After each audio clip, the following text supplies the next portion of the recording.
विपक्ष में है तो सकारात्मक विपक्ष की भूमिका हमारी।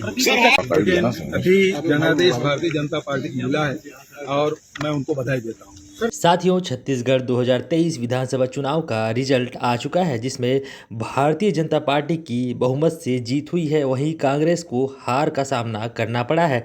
साथियों, छत्तीसगढ़ के मुख्यमंत्री भूपेश बघेल ने अपना इस्तीफा राज्यपाल को सौंप दिया है। साथ में उन्होंने मीडिया से बात करते हुए कहा है कि वे सकारात्मक विपक्ष की भूमिका निभाएंगे और जनता के आदेश का वे पालन करेंगे। उन्होंने भारतीय जनता पार्टी को जीत की बधाई भी दी है। आपको बताते चले कि रायपुर के 7 सीटों पर भारतीय जनता पार्टी ने बहुमत से जीत हासिल की है।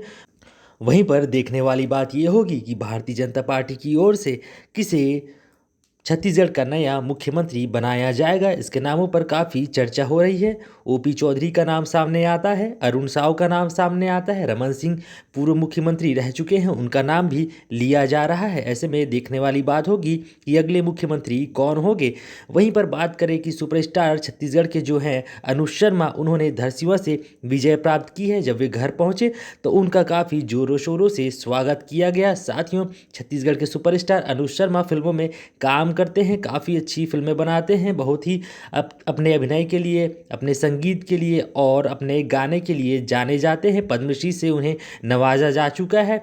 साथियों, देखने वाली बात होगी कि छत्तीसगढ़ के जो सुपरस्टार हैं अनुज शर्मा हैं, वे अपने जो फिल्म इंडस्ट्री है उनके लिए क्या कुछ करेंगे, कला संस्कृति के लिए उनकी क्या अब पहल रहेगी, ये देखने वाली बात होगी। फिलहाल भूपेश बघेल ने अपना इस्तीफा सौंप दिया है। उन्होंने भारतीय जनता पार्टी को जीत की बधाई दी है।